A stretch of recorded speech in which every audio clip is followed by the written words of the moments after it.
بسم اللہ الرحمن الرحیم۔ السلام علیکم۔ وہ کون تھے جو خود تو کبھی ظاہری طور پر مسلمان نہ کہلائے، لیکن اسلام کی بنیاد انہی کے کندھوں پر کھڑی تھی؟ کیا حضرت ابو طالب علیہ السلام نے اپنا ایمان چھپایا، یا کچھ اور تھا جو دنیا سمجھ نہ سکی؟ آج کا ایپیسوڈ آپ کو حیران کر دے گا۔ رسول کے لیے سب کچھ قربان کر دیا، لیکن کبھی ایمان کا اظہار کیوں نہیں کیا؟ حضرت ابو طالب علیہ السلام کی زندگی ایک چھپی ہوئی کتاب ہے۔ اگر ابو طالب علیہ السلام نہ ہوتے تو کیا اسلام مکہ میں بچتا؟ آج سنیے وہ سچ جسے تاریخ نے چھپایا، محبت، وفاداری اور یقین، لیکن چپ رہا ایمان کیوں؟ حضرت ابو طالب علیہ السلام کا اصلی مقام سمجھنے کا وقت آ گیا ہے۔ اگر آپ نے چینل کو سبسکرائب نہیں کیا تو جلدی سے چینل کو سبسکرائب کر لیں، بیل آئیکن دبا دیں تاکہ ہماری آنے والی ہر ویڈیو سے آپ مستفید ہوتے رہیں۔ ہر روز شام 6 بجے سعودی ٹائم، 8 بجے پاکستان، 8:30 بجے انڈیا میں ہمارے ساتھ جڑیے گا آواز حسین پر۔ ابو طالب علیہ السلام اور وفد کفار۔ رسول اللہ صلی اللہ علیہ وآلہ وسلم نے اللہ کے حکم سے اپنی تعلیم کا اعلان کیا، اپنی قوم کو اسلام کی دعوت دی۔ صرف اس پر ان کی قوم والے نہ آپ سے بیگانہ ہوئے اور نہ انہوں نے آپ کی کسی قسم کی تردید کی، مگر جب آپ صلی اللہ علیہ وآلہ وسلم نے ان کے خداؤں کا ذکر کر کے ان کی برائی کی، وہ سب آپ صلی اللہ علیہ وآلہ وسلم سے متنفر ہو گئے اور مخالفت اور عداوت کے لیے آمادہ ہوئے۔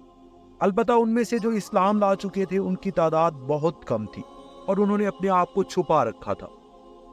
وہ اس ارادے سے علیحدہ تھے، اس خطرے کو محسوس کر کے آپ کے چچا ابو طالب آپ کے سپر بن گئے اور دشمن کے نرغے سے بچانے کے لیے آپ کے آگے کھڑے ہو گئے، مگر آپ صلی اللہ علیہ وآلہ وسلم ان کی سوچ سے قطعی متاثر نہ ہوئے، بلکہ برابر اسی طرح اللہ کے حکم کا اعلان کرتے رہے۔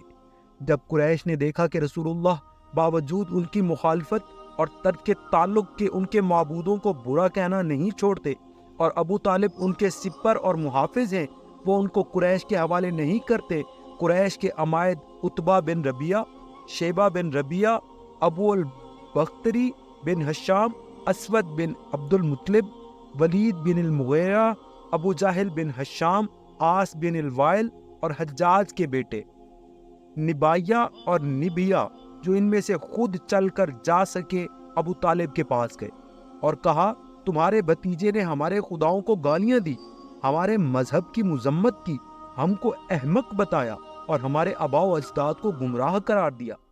تم اس کو ان باتوں سے روک دو یا اس کی حمایت نہ کرو، ہمیں نپٹ لینے دو، کیونکہ عقائد میں تم بھی ہماری طرح اس کے مخالف ہو، لہٰذا ہم تم کو بھی اس طرف سے مطمئن کر دیں گے۔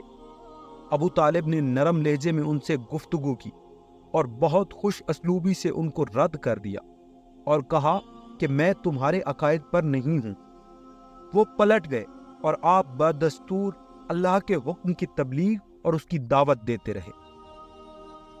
رفتہ رفتہ رسول اللہ صلی اللہ علیہ وآلہ وسلم اور قریش کے تعلقات بہت خراب ہو گئے۔ انہوں نے آپ سے قطعی علیحدگی اختیار کی اور آپ کے دشمن ہو گئے۔ وہ اکثر آپ کا ذکر دشمنی اور برائی سے کرنے لگے۔ آپ کی مخالفت کے لیے انہوں نے آپس میں معاہدے کیے اور ایک دوسرے کو تحائف دینے لگے۔ اس کے بعد وہ پھر دوسری مرتبہ ابو طالب علیہ السلام کے پاس گئے اور کہا، اے ابو طالب، با اعتبار اپنے سن اور شرافت کے ہمارے قلوب میں تمہاری خلوص، وقت اور منزلت ہے۔ ہم نے تم سے درخواست کی تھی کہ تم اپنے بھتیجے کو ہماری مذمت اور منفعت سے روک دو، مگر تم نے ایسا نہیں کیا، اور ہم باخدا اس بات کو بھی گوارا نہیں کریں گے کہ وہ ہمارے آباء کو گالیاں دے، ہم کو بے وقوف بتائے اور ہمارے معبودوں کی مذمت کرتا رہے۔ یا تو تم اسے ان باتوں سے روک دو، ورنہ اس معاملہ میں ہم اس کا اور تمہارا دونوں کا مقابلہ کریں گے۔ اب ہم میں سے جو چاہے تباہ ہو۔ یہ کہہ کر وہ چلے گئے۔ ایک طرف ابو طالب علیہ السلام کو اپنی قوم کی علیحدگی اور عداوت بہت گراں ہوئی، مگر دوسری طرف ان کو یہ بھی گوارا نہ ہوا کہ وہ رسول اللہ کو ان کے حوالے کر دیں یا ان کی حمایت چھوڑ دیں۔ صدی سے مروی ہے کہ قریش کے کچھ لوگ جمع ہوئے، ان میں ابو جہل بن ہشام، عاص بن الوائل، اسود بن عبد المطلب، اسد بن عبد یغوث اور دوسرے مشائخ قریش تھے۔ ان میں سے بعض نے بعض سے کہا کہ ہمیں ابو طالب کے پاس لے چلو تاکہ ہم اس سے گفتگو کریں اور کچھ اپنا تصفیہ کریں، تاکہ وہ اپنے بھتیجے کو ہدایت کرے کہ وہ ہمارے دیوتاؤں کو گالیاں دینا چھوڑ دے، اور ہم اسے اور اس کے خدا کو جس کی وہ پرستش کرتا ہے اس کے حال پر چھوڑ دیں۔ ہم اس بات سے ڈرتے ہیں کہ یہ شیخ مر جائے، پھر ہم سے اس کے بھتیجے کو ضرر پہنچے۔ اس وقت عرب ہم پر تان کریں گے کہ چچا کی زندگی میں تو انہوں نے اسے کچھ نہیں کہا، اس کے مرتے ہی اس کے بھتیجے کو دبوچ لیا۔ انہوں نے ایک شخص مطلب کو ابو طالب کے پاس بھیجا۔ اس نے ان سے ملاقات کی اور کہا کہ تمہاری قوم کے عمائد و اکابر تم سے ملنے آئے ہیں۔ ابو طالب نے ان کو اجازت دی۔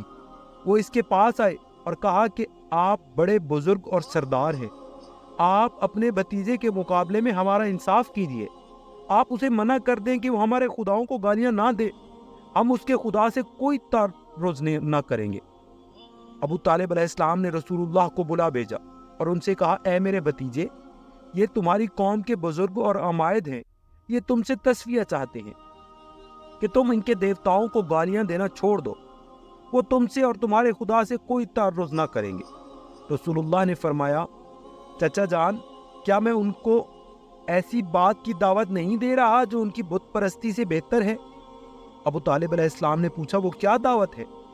آپ صلی اللہ علیہ وآلہ وسلم نے فرمایا، میں چاہتا ہوں کہ وہ صرف ایک بات کے قائل ہو جائے تو تمام عرب اور عجم ان کے زیر فرمان آ جائیں گے۔ ابو جہل نے کہا، وہ کیا بات ہے؟ بیان تو کرو۔ تمہارے باپ کی قسم، اس کے لیے تو ہم بالکل آمادہ ہیں، بلکہ اس سے 10 اور بھی ماننے کے لیے تیار ہیں۔ آپ نے فرمایا، کہو لا الہ الا اللہ۔ یہ سنتے ہی وہ سب بدک گئے اور کہنے لگے کہ اس کے علاوہ اور جو کچھ ہو وہ ہمیں منظور ہے۔ آپ نے فرمایا، اگر تم آفتاب کو میرے ہاتھ پر لا کر رکھ دو تب بھی میں اس کے سوا اور کسی بات کا تم سے مطالبہ نہیں کروں گا۔ یہ سن کر وہ سب بہت برہم ہو کر مجلس سے اٹھ کھڑے ہوئے اور کہنے لگے، اب سے ہم تجھے اور تیرے اس خدا کو جس نے تجھے اس کا حکم دیا ہے ضرور گالیاں دیں گے۔ حضرت محمد صلی اللہ علیہ وآلہ وسلم کا کفار مکہ سے مطالبہ۔ ابن عباس سے مروی ہے کہ ابو طالب علیہ السلام بیمار ہوئے۔ قریش کی ایک جماعت جس میں ابو جہل بھی تھا ان کے پاس گئی اور کہا کہ تمہارا بھتیجا ہمارے خداؤں کو گالیاں دیتا ہے اور ایسا کرتا ہے اور یہ کہتا ہے، تم اسے بلا کر منع کر دو۔ ابو طالب علیہ السلام نے رسول اللہ کو بلا بھیجا۔ آپ علیہ السلام ان کے ہاں تشریف لائے۔ اندر آئے۔ قریش کے اکابر اور ابو طالب کے درمیان ایک جگہ باقی تھی۔ ابو جہل کو اندیشہ ہوا کہ اگر یہ وہاں ابو طالب کے برابر بیٹھ گیا تو وہ اس کی طرف مائل اور اس پر مہربان ہو جائے گا۔ وہ لپک کر خود اس جگہ جا بیٹھا۔ اس طرح رسول اللہ صلی اللہ علیہ وآلہ وسلم کو اپنے چچا کے پاس بیٹھنے کی جگہ نہ ملی۔ وہ دروازے کے پاس ہی بیٹھ گئے۔ ابو طالب نے کہا، اے میرے بھتیجے، دیکھو یہ تمہاری قوم والے شکایت کرتے ہیں، تم ان کے معبودوں کو گالیاں دیتے ہو اور ایسی ایسی باتیں بیان کرتے ہو۔ اس پر قریش نے بھی دل کھول کر باتیں کہیں۔ رسول اللہ نے فرمایا، چچا جان، میں چاہتا ہوں کہ یہ صرف ایک بات مان لیں، تمام عرب ان کے مطیع ہو جائیں گے اور عجم جزیہ دینے پر مجبور ہو جائیں گے۔ سب گھبرائے کہ ایسی کیا بات ہوگی جس سے ہم کو یہ بات حاصل ہو۔ انہوں نے کہا، تم ایک بات منوانا چاہتے ہو، ہم 10 کے لیے آمادہ ہیں، مگر وہ بات تو بیان کرو کہ کیا ہے۔ ابو طالب علیہ السلام نے بھی کہا، اے میرے بھتیجے، کہو وہ کیا بات ہے۔ آپ نے فرمایا، لا الہ الا اللہ۔ یہ سنتے ہی سب گھبرائے ہوئے کپڑے جھاڑتے ہوئے اٹھ کھڑے ہوئے اور کہتے جاتے تھے، اس نے تو بہت سے معبودوں کو ایک کر دیا، یہ تو بڑے تعجب کی بات ہے۔ اللہ کے قول لما یذوقوا عذاب تک قرآن نازل ہوا۔ اس حدیث کے الفاظ سلسلہ کے ایک راوی ابو قریب کے آئے ہیں۔ ابن اسحاق کی روایت، جب قریش نے ابو طالب سے رسول اللہ کی شکایت کی، اس نے آپ کو بلایا اور کہا، اے میرے بھتیجے، یہ تمہاری قوم والے میرے پاس آئے اور انہوں نے تمہاری یہ شکایت کی، تم مجھ پر اور ان پر رحم کرو اور مجھے ایسی دشواری میں نہ ڈالو جس سے میں عہدہ برآ نہ ہو سکوں۔ اس بات سے رسول اللہ کو گمان ہوا کہ ضرور ان کے دل میں میری طرف سے کوئی بات بیٹھ گئی ہے اور یہ اب میری حمایت سے دستکش ہونے والے اور مجھے دشمنوں کے سپرد کرنے والے ہیں۔ معلوم ہوتا ہے کہ وہ اب میری مدد کرنے سے عاجز ہو گئے ہیں اور میرا ساتھ نہیں دے سکتے۔ آپ صلی اللہ علیہ وآلہ وسلم نے فرمایا، چچا جان، اگر یہ لوگ آفتاب کو میرے دائنے ہاتھ میں، مہتاب کو میرے بائیں ہاتھ میں بھی اس لیے رکھ دیں کہ میں اپنی دعوت سے باز آ جاؤں تو یہ کبھی نہ ہوگا۔ اب چاہے اللہ مجھے کامیاب کرے یا اس صحیح میں ہلاک ہو جاؤں۔ رسول اللہ آپ دیدہ ہوئے اور رونے لگے اور اٹھ کر جانے لگے۔ ابو طالب علیہ السلام نے ان کو آواز دی کہ میرے بھتیجے میرے پاس آؤ۔ آپ صلی اللہ علیہ وآلہ وسلم پلٹ آئے۔ ابو طالب نے کہا، جاؤ، جو تمہارا جی چاہے کہو، باخدا میں کبھی کسی وجہ سے تمہارا ساتھ نہ چھوڑوں گا۔ جب قریش کو یہ بات اچھی طرح معلوم ہو گئی کہ ابو طالب نہ رسول اللہ کی حمایت سے باز آئیں گے اور نہ وہ ان کو حوالے کریں گے، اور وہ اس بات پر تلے ہوئے ہیں کہ اس معاملے میں ان سے قطعی ترک کے تعلق کر لیں اور دشمنی پر آمادہ رہیں، وہ عمارہ بن الولید بن المغیرہ کو لے کر ان کے پاس آئے اور کہا، ابو طالب، یہ عمارہ بن الولید ہے، یہ قریش کا سب سے زیادہ تنومند، وجیح اور خوبصورت جوان ہے، اس کو تم لو، اس کی عقل اور طاقت سے فائدہ اٹھاؤ، اس کو اپنا بیٹا بنا لو، ہم یہ تم کو دیتے ہیں، اور تم اپنے بھتیجے کو، جس نے تمہارے اور تمہارے آبا کے مذہب کی مخالفت کی اور تمہارے قومی شرازے کو منتشر کر دیا ہے اور ان کو احمق ٹھہرایا ہے، ہمارے حوالے کر دو تاکہ ہم اسے قتل کر دیں، ایک آدمی کے بدلے میں آدمی موجود ہے۔ ابو طالب نے کہا، باخدا یہ برا سودا ہے جو تم مجھ سے کرنا چاہتے ہو، تم اپنے بیٹے کو مجھے دیتے ہو کہ میں اسے تمہاری خاطر لیے پھروں اور اپنے بیٹے کو تمہارے سپرد کر دوں تاکہ تم اسے قتل کر دو، یہ ہرگز نہ ہوگا۔ مطعم بن عدی بن نوفل بن عبد مناف نے کہا، اے ابو طالب، تمہاری قوم نے تمہارے مقابلے میں انصاف کیا ہے اور اس بات کی کوشش کی ہے کہ تم کو اس حالت سے جسے تم برا سمجھتے ہو اس طرح نکال لیں، مگر معلوم ہوتا ہے کہ تم ان کی کسی بات کو نہیں ماننا چاہتے۔